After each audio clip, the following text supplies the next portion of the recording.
The sacred divine feminine is creative, abundant, flowing, receiving, and disruptive. And the new energy of money, including cryptocurrency, decentralized finance, NFTs, and even the metaverse, is all these things too.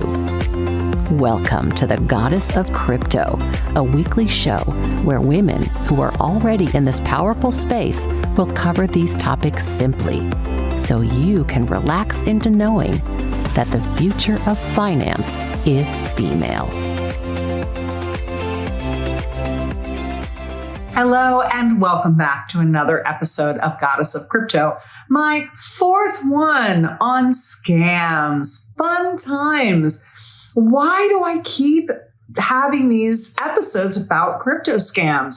It's because I keep running into new ways to scam people. It turns out you actually do not need to be famous to be part of a crypto scam. You just need to be out there. You need to be part of crypto, I suppose, because Goddess of Crypto has been a part of a bunch of different crypto scams. And I want to be very specific.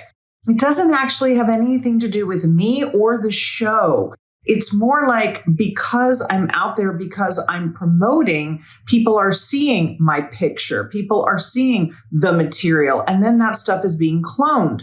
Well, it's not just being done to me, it's being done to people who are a lot more famous than I am. For example, there's a wonderful woman doing some great things in Web3, and she goes by Crypto Megan. And the other day I got asked to follow back on Instagram Crypto Megan. Well, Crypto Megan and I already follow each other, but this profile had more followers than actual Crypto Megan.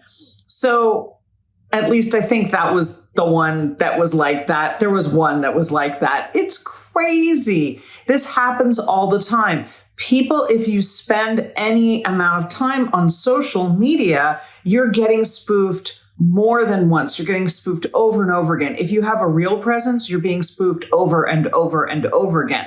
Now, I don't think this happens to celebrities as much. However, I was once followed by Melinda Gates at the time that Bill Gates was married to her, and it looked just like Melinda Gates' profile. It was an exact clone. So if you find that suddenly some stranger is following you, chances are they're not legit unless you're, somebody who is tracking all of the stuff and you're paying attention to it, in which case I suppose that they could be. But if they're famous, you need to really double check. Now, I used to be Facebook friends with Don Cheadle, the actor, and he was actually a Facebook friend of mine. And then I think right around the time the Marvel Universe thing came up, he suddenly unfriended everybody, which I thought was really interesting and fine. It's the way that you need to be, I suppose. This was about, 15 years ago when he became friends with me on Facebook. The same thing happened with a couple of other actors where, you're in the same circles, you know the same people. And so that's why they're connecting with you back in a time when social media was a little more friendly and a little less scammy. So let's talk about the latest crypto scheme that I managed to avoid.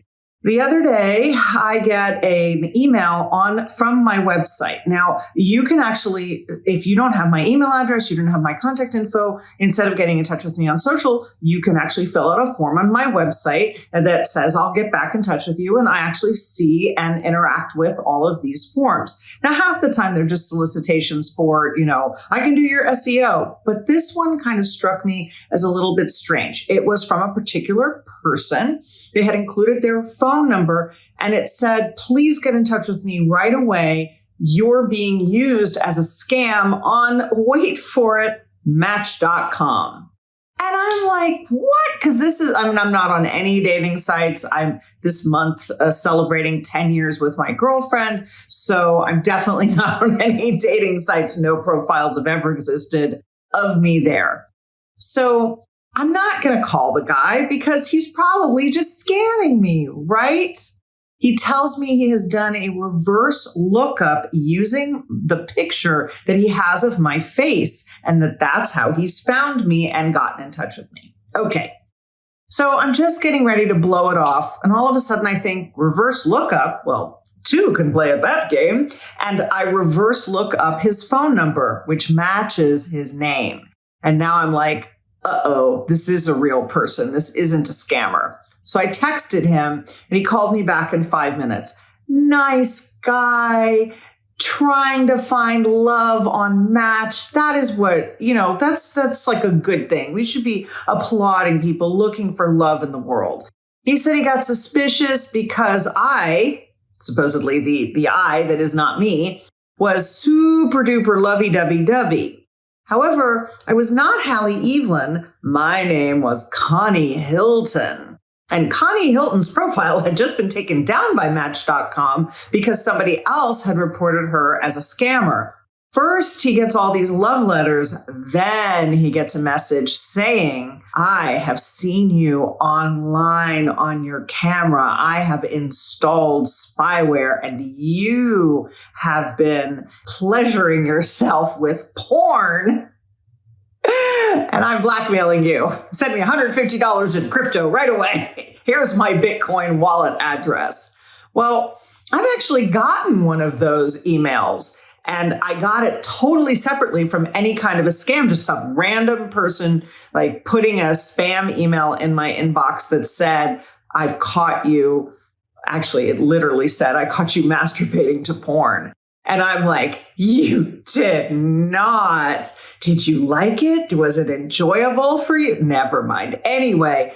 So I knew, of course, that languaging was a scam because I had seen it before. But can you imagine all those men getting it and like clutching at their chests? Anyway, don't tell my wife, here's your $150 in crypto. Leave me alone. Anyway, I suppose those scams work and that's why they do them all the time. But this guy said, now I know it's fake. So he had reported it to Match and he was telling me he was going to report it to the FBI cybersecurity.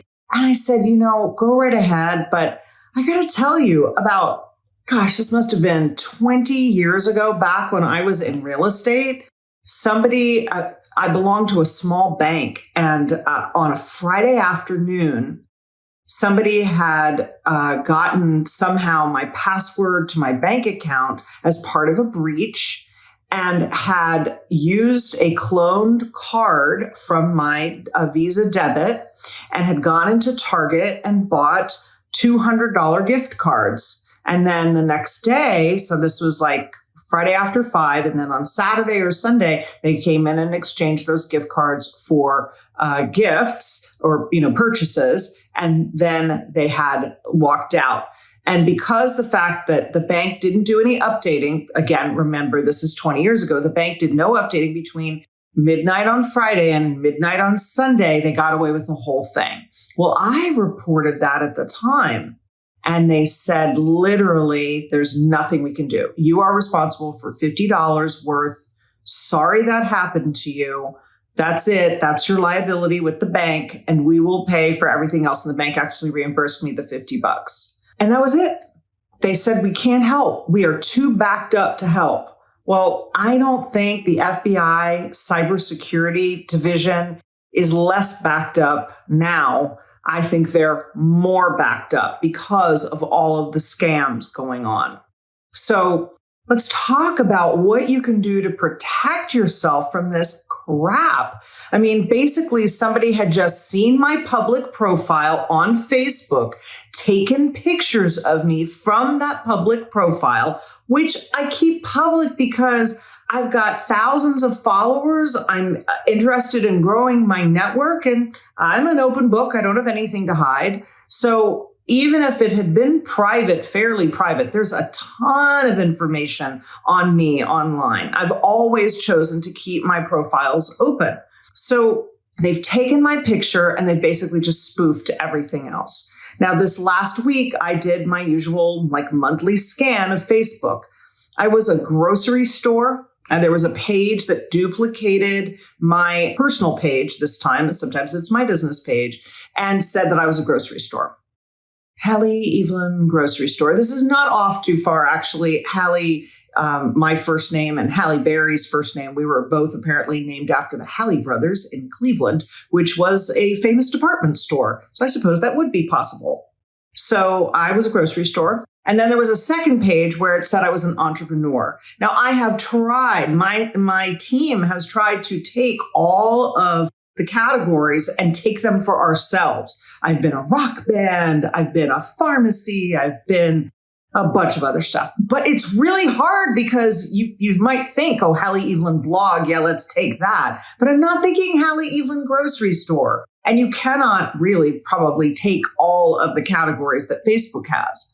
Facebook should actually be doing any kind of verification. You should have to upload your driver's license and the computer should verify it. They can do this for a ton of other stuff. If they just did that one thing, they would have like 80% of their spam would be gone. Why don't they do that? Honestly, I think it's because it would lower the number of people on their platform so much, they just won't do it. Same problem with Twitter, same problem with Instagram, same problem with pretty much all social media.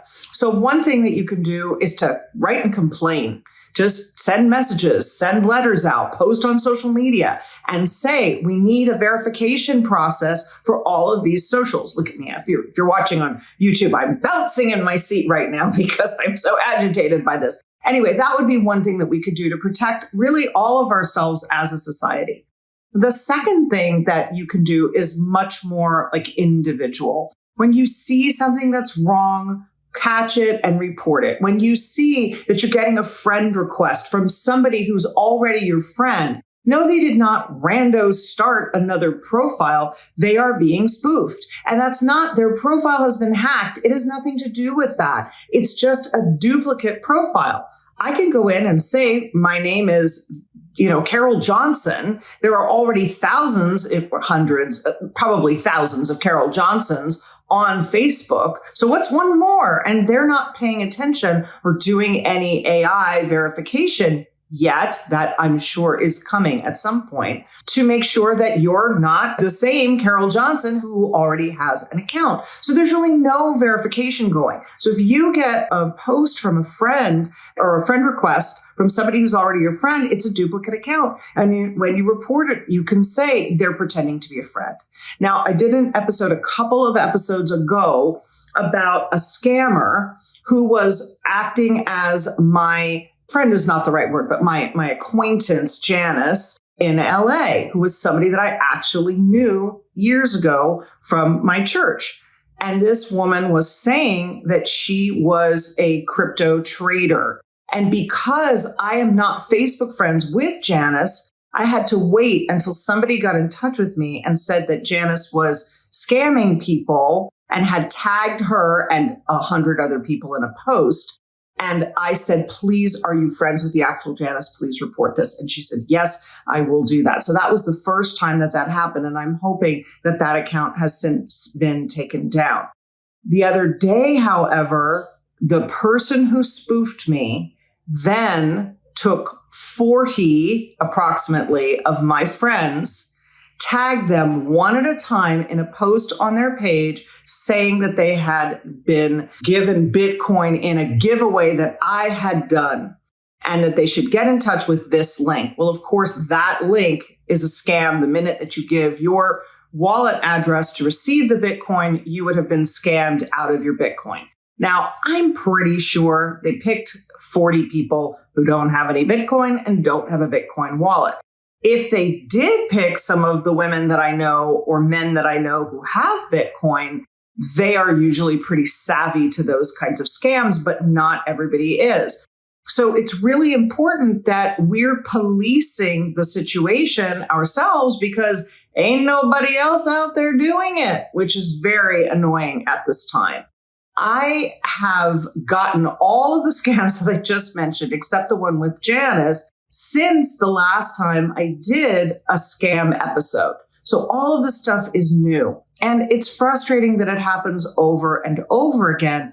But it's important to me that I get this message out there, that I get these messages out to the world, that we make sure that we are protecting ourselves. So I'm just asking you to please do whatever you can to protect yourself. Don't take anybody's word for anything. Just double check stuff. That's something that can really help and make a difference. If you have enjoyed this episode of Goddess of Crypto, please comment on it, like it, share it, review it, and especially share it. Share it with your wives and your daughters and your mothers and your girlfriends and your besties. Share it with everybody that you know. I want every woman to know that financial freedom, especially through cryptocurrency, is her birthright and your birthright too. I'll see you next time on Goddess of Crypto.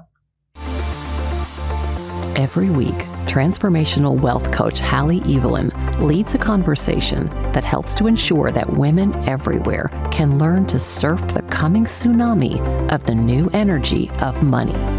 You can find her at goddessofcrypto.me. That's goddessofcrypto.me. Be sure to subscribe to Goddess of Crypto on your favorite platform or watch the show on YouTube. And remember, wealth isn't just your privilege, it's your right.